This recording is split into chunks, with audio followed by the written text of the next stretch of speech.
الحمد لله وكفى والصلاة والسلام على من لا نبي بعده وعلى آله وأصحابه ومن والاه أما بعد.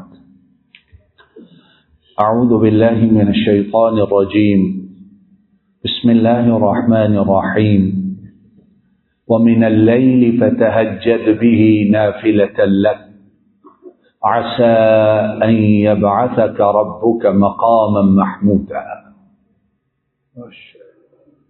اللہ رب العالمین اپنے حبیب صلی اللہ علیہ وسلم انہیں مخاطب کرتے ہوئے ارشاد فرماتے ہیں، اور رات میں سے کچھ حصہ اٹھ کر تہجد ادا کیجیے، اور یہ آپ پر زائد چیز ہے۔ یقیناً آپ کا رب آپ کو مقام محمود پر فائز کرنے والا ہے۔ اور مقام محمود جو ہے، احادیث کی عبارت نہیں پڑھتے، ترجمہ یا مفہوم انشاءاللہ سنتے ہیں۔ مقام محمود وہ اللہ رب العالمین نے ایک ہی بنایا ہے، اور اس مقام پر جس نے فائز ہونا ہے وہ بھی ایک ہی ذات ہے۔ مقام بھی ایک ہے اور آدمی بھی ایک ہے۔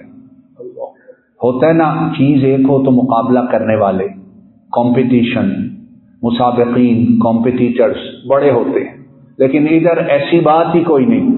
جگہ بھی ایک اور جس کو ملنی ہے وہ بھی ایک، اور وہ کون ہے؟ محمد رسول اللہ صلی اللہ علیہ وسلم۔ اور نبی کریم صلی اللہ علیہ وسلم نے ایک حدیث مبارک میں بھی فرمایا ہے کہ میرے امتی کو اللہ نے یہ مقام ایک ہی بنایا ہے، اور مجھے امید ہے کہ جس کو یہ مقام ملے گا وہ تمہارا پیغمبر اور رسول ہے صلی اللہ علیہ وسلم۔ اس آیت مبارکہ میں بہت سی باتیں ہیں، لیکن ابھی ہمارے موضوع سے جو متعلق ہے، اللہ رب العالمین فرماتے ہیں کہ رات کے کچھ حصے میں تہجد ادا کیجیے، اور اس کے ساتھ تہجد کو کس کے ساتھ جوڑا ہے؟ بولیے، کس کے ساتھ جوڑا ہے؟ سب سے اعلیٰ رتبہ، سب سے اعلیٰ رینک، سب سے بڑی منزلت، اور وہ ایسی کہ جس کے متعلق فیصلہ ہے ایک ہی کو ملے گی، تاکہ کوئی اور اس کی طرف نظر اٹھا کے دیکھے بھی نہ۔ تو وہاں حکم دیا کہ آپ تہجد پڑھا کرو۔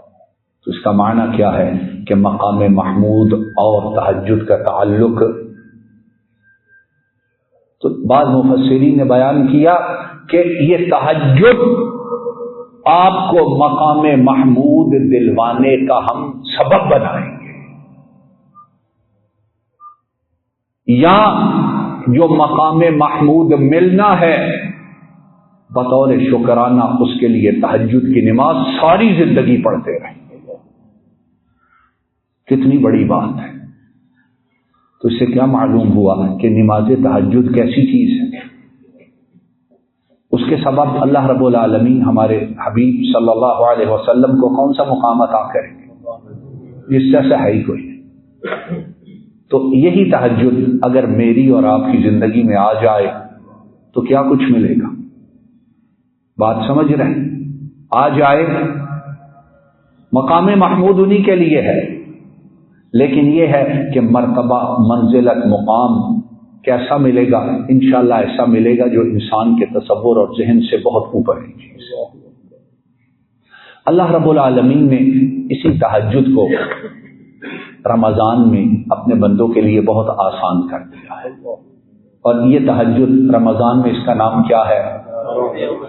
اور اس کا نام کیا ہے؟ قیام اللیل۔ یہی تراویح ہے، یہی تہجد ہے، یہی قیام اللیل ہے۔ اور جنہوں نے تہجد اور بنا رکھی، قیام اللیل اور بنا رکھا، تراویح اور بنا رکھی، ان کی بات درست بالکل نہیں۔ یہ یاد رکھیں، مسئلہ پختہ مسئلہ ہے، ٹائم تھوڑا ہے ورنہ ہم دلیل کے ساتھ بات کرتے ہیں۔ قیام اللیل، تہجد، تراویح، رات کا قیام جو کہہ لو، رمضان المبارک میں وہ ایک ہی چیز کا نام ہے۔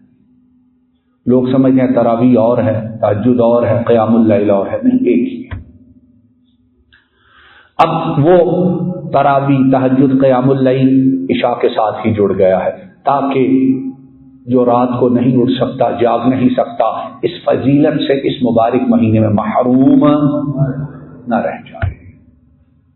لیکن میں اکثریت تو نہیں کہتا، لیکن بہت سے لوگ رمضان میں بھی محروم، بولیے تو صحیح، بولے تو صحیح نہ، اور بعض ایسے ہیں 2 دن، 4 دن، 5 دن، اس کے بعد مختلف نکتہ چینی کرتے ہوئے دوڑ جاتے ہیں، یہ خرابی ہے، یہ خرابی ہے، مسجد میں ایسے ہے، امام صاحب ایسے ہیں، لائٹنگ ٹھیک نہیں ہے، اے سی، خیر اب تو یہ ہے وہ ہے، ہمیں یہ نہیں ملتا، پیاس فارغ ہو جاتے۔ اور یہ نہیں ہے کہ جا کے وہ کشمیر فتح کرنا شروع کر دیتے ہیں، وہ ٹائم اسی طرح جایا کر دیتے ہیں۔ تو آئیے اختصار کے ساتھ سنتے ہیں کہ نبی کریم صلی اللہ علیہ وسلم اس کے متعلق اور کیا فرماتے ہیں۔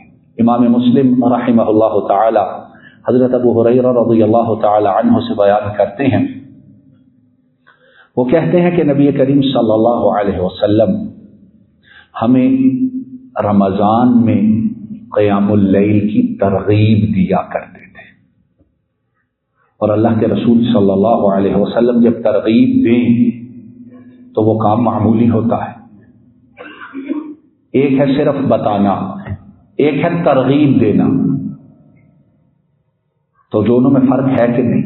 اور حدیث کے الفاظ ہیں کان یرغب فی، نبی کریم صلی اللہ علیہ وسلم لوگوں کو ترغیب دیا کرتے، جوش دلایا کرتے، ہمت بتایا کرتے، اٹھو قیام اللیل، تراویح، تہجد ادا کیا کرو رمضان میں۔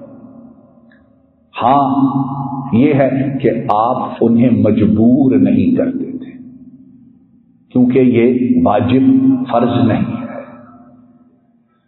اور کہتے ہیں کہ نبی کریم صلی اللہ علیہ وسلم نے فرمایا کرتے تھے کہ جس نے رمضان میں قیام کیا ایمان لاتے ہوئے اور اللہ کی رضا حاصل کرتے، شرط ہے ایمان لاتے ہوئے اور اخلاص کے ساتھ، کوئی اور مقصد نہ ہو، تو یہ ہے غفر له ما تقدم من ذنبه، اس کے پہلے گناہوں کو معاف کر دیا جاتا ہے۔ کتنے دن ہیں؟ 29 دن ہیں، 30 دن ہوں گے، اور 29 کو ویسے بھی عام طور پہ قرآن کریم مکمل ہو جاتا ہے، تو 29 دنوں میں سارے گناہ پہلے معاف ہو جائیں تو اور کیا چاہیے؟ گھنٹہ، 2 گھنٹہ، 2.5 گھنٹے کھڑا ہونا پڑے۔ اور پھر حضرت ابو ہریرہ رضی اللہ تعالی عنہ فرماتے ہیں کہ نبی کریم صلی اللہ علیہ وسلم فوت ہوئے تو کام اسی طرح چلتا رہا۔ مراد یہ ہے کہ نبی کریم صلی اللہ علیہ وسلم نے جو تراویح ہے، تہجد ہے، قیام اللیل ہے، وہ باجماعت صرف 3 دن پڑھایا۔ صرف کتنے دن پڑھایا؟ ابھی انشاءاللہ وہ حدیث ہم سنیں گے، 23ویں کو، 25ویں کو اور 27ویں کو۔ اس کے بعد آپ نے پھر صحابہ انتظار کرتے رہے، بلکہ پورا مدینہ انتظار کرتا رہا، لیکن آپ نے نہیں پڑھایا، اس ڈر سے کہ صحابہ کے شوق کو دیکھتے ہوئے کہیں نماز تراویح امت پر فرض نہ ہو جائے۔ اتنا شوق تھا، اتنا ذوق تھا۔ اور ہم انشاءاللہ سنیں گے کہ وہ تراویح بھی کوئی یہ نہیں ہوتی تھی کہ آج کل جو تراویح پڑھتے ہیں صرف ایکسرسائز ہوتی ہے، پیچھے والوں کو سمجھ نہیں آتی وہ پڑھ کیا رہا ہے، تعلمون، یعلمون، تعقلون، اور اس کے بعد پتہ نہیں ہوتا ہے۔ اور پھر کہتے ہیں اسی طرح حضرت ابوبکر رضی اللہ تعالی عنہ، ان کے دور میں بھی لوگ اپنے اپنے طور پہ تراویح پڑھتے رہے۔ پھر حضرت عمر کا دور آیا تو ابتدائی دور میں لوگ خود ہی تراویح پڑھتے تھے، بعد میں حضرت عمر رضی اللہ تعالی عنہ انہوں نے لوگوں کو ایک امام پر جمع کیا۔ وقت ہوا تو انشاءاللہ اس حدیث کا بھی تذکرہ کریں گے۔ ایک اور حدیث مبارک نبی کریم صلی اللہ علیہ وسلم، اس حدیث مبارک سے معلوم ہوتا ہے کہ جو اسلام کے ارکان کے ساتھ ارکان اسلام کے ساتھ قیام اللیل فی رمضان یعنی تراویح کی پابندی کرے گا. تراویح کی بولیے کیا کرے گا؟ اس کو جو مقام و مرتبہ ملے گا وہ اس کے تصور سے بہت زیادہ ہے. اور وہ کیا ہے؟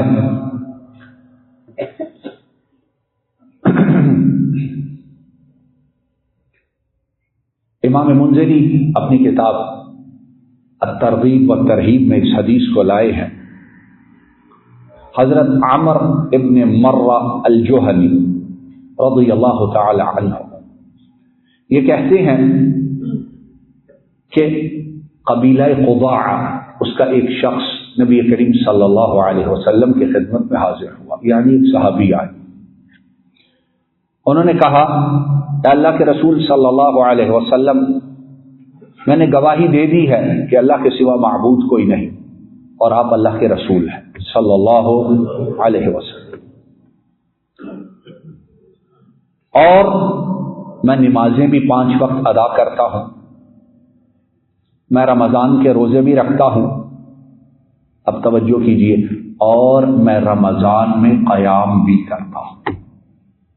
رمضان کے روزے بھی رکھتا ہوں اور رمضان میں قیام بھی کرتا ہوں، یعنی تراویح قیام اللیل اس کو ادا کرتا ہوں، اور میں زکوٰۃ بھی دیتا ہوں. تو نبی کریم صلی اللہ علیہ وسلم نے فرمایا من مات على هذا كان من الصديقين والشهداء او كما قال صلی اللہ علیہ وسلم. فرمایا جو ان چیزوں کو ادا کرتے ہوئے مرے گا، جو ان چیزوں کو یعنی چھوڑے گا نہیں، کسی سال کر لیا اگلے سال چھوڑ دیا، 6 مہینے کر لیا 5 مہینے چھوڑ دیا. فرمایا جو ان کو ادا کرتے ہوئے مرے گا کل قیامت کے دن اس کا شمار، اس کا حشر صدیقین اور شہداء کے ساتھ ہوگا. اور صدیقین کون ہیں؟ ابو بکر صدیق رضی اللہ تعالی عنہ. اور شہداء کون ہیں؟ عمر ہیں، عثمان ہیں، علی ہیں. کل قیامت کے دن انشاءاللہ ان کے ساتھ ہوگا. کام کیا کرنا ہے؟ 5 ارکان کے ساتھ یہ 29 یا 30 دن ان کو ہم میں سے کوئی شخص ضائع نہ کرے. اب آگے آئیے، دیکھیے نبی کریم صلی اللہ علیہ وسلم آپ نے جو 3 دن تراویح، قیام اللیل، تہجد با جماعت اپنے صحابہ کو پڑھائی، اس کی کیفیت کیا تھی؟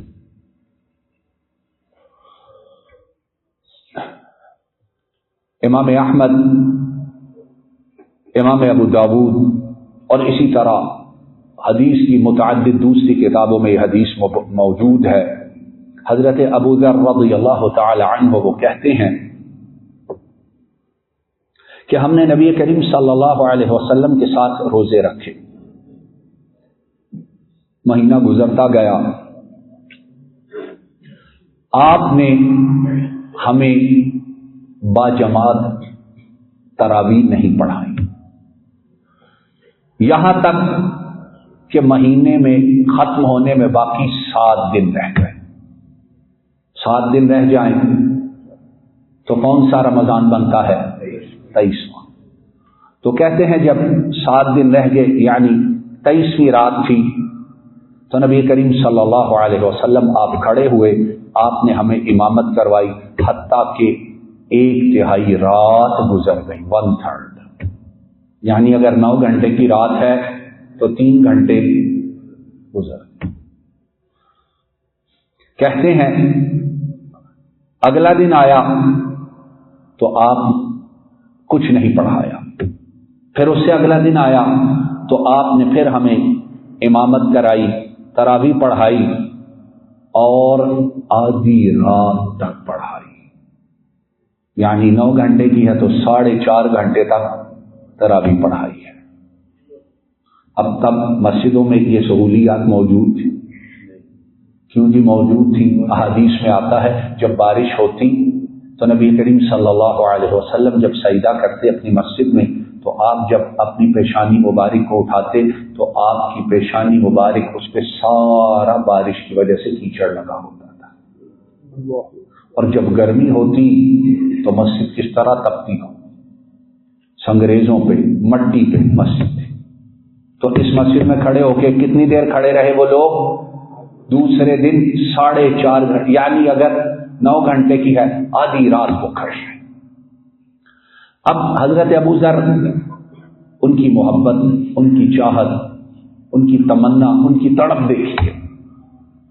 حضرت ابو ذر کہتے ہیں جب نبی کریم صلی اللہ علیہ وسلم پڑھا کر فارغ ہوئے تو ہم نے کہا کہ اللہ کے رسول صلی اللہ علیہ وسلم اگر باقی رات بھی پڑھاتے رہتے تو، اگر باقی رات بھی پڑھاتے رہتے، چھوڑنے کو، نکلنے کو جی نہیں کرتا.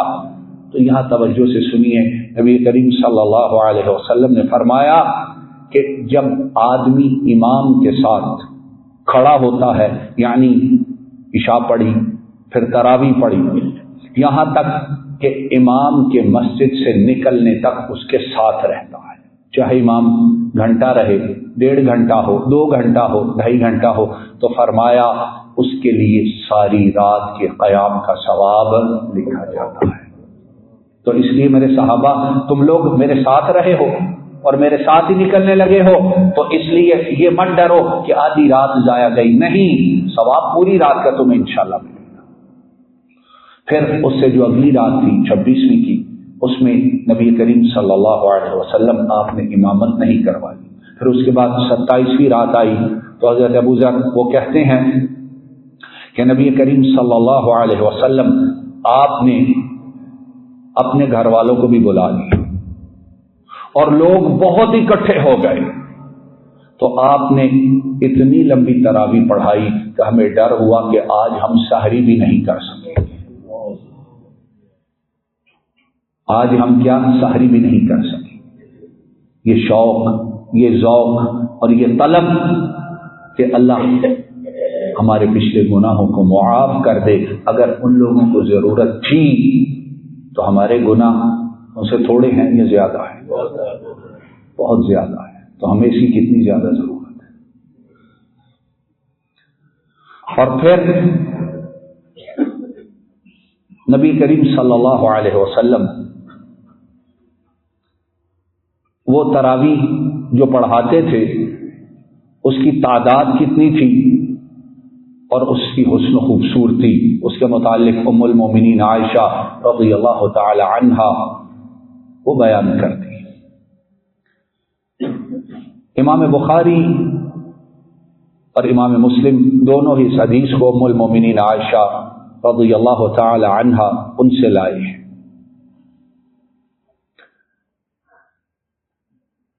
ان کے پاس ایک آنے والا آیا اور اس نے آ کر پوچھا کیف کانت صلاۃ رسول اللہ صلی اللہ علیہ وسلم فی رمضان.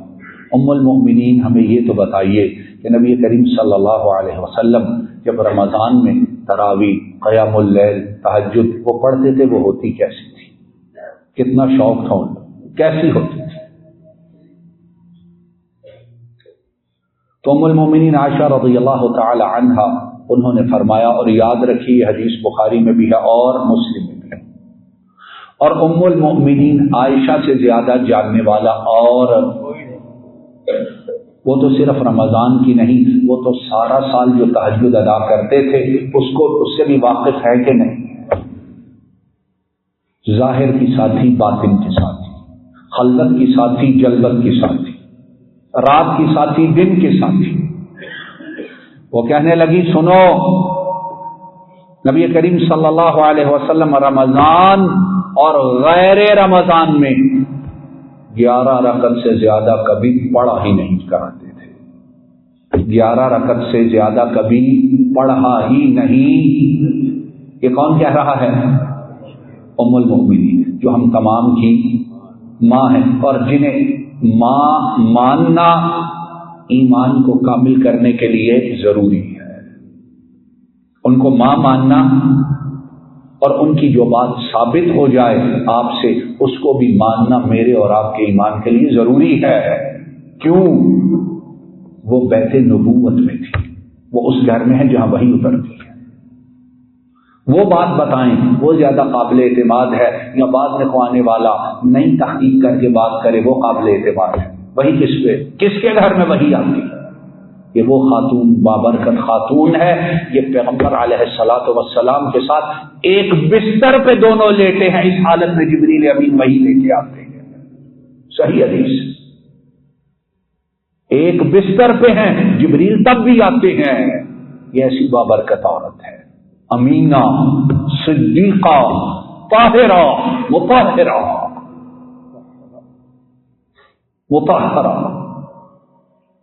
وہ کہتی ہیں نبی کریم صلی اللہ علیہ وسلم رمضان غیر رمضان میں 11 سے زیادہ رکعت ادا نہیں کرتے تھے۔